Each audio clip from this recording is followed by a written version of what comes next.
hartuta edo, pasanion iratxerretolaz hori ez bere elkarrizketa soilik baizik eta osoa ian lan gehienekin esatzen dioten pertsonetako da. Eta bera beratu zen kontu batekin da esan zian. Konturatzen zean liburuan zehar asko ez dizula kostatzen izendatzean, ez? Da jartzezu gertakaria, jazoera, gertatu zen hura, ez, dena eufemismo edo ze batzukin, ez? Eta nintzen konturatu, ez, hori egin unik. Eta esaten zian, eta liburu horrela doan ahalak, izendatzen zu gehiago, ez?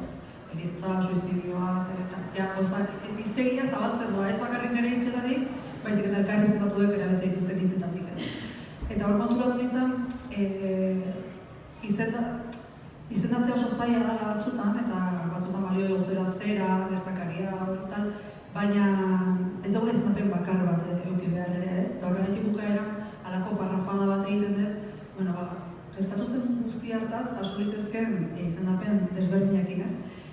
Eta horregatik, basieran ere da, baina horregatik daude bederatzi ahotsez, eta daude bederatzi bizipen, ikuspuntu, irakurketa, eta izendapenak ere beste horren beste, ez. Eta, beti zerte dut gozaperante hori, baina memoria iterako bideanek memoria poliedriko baten idea zen, ez. Ahots desberdinek kontatzea eta ahotzak beretik eta narrazio bakar bat behar, ez.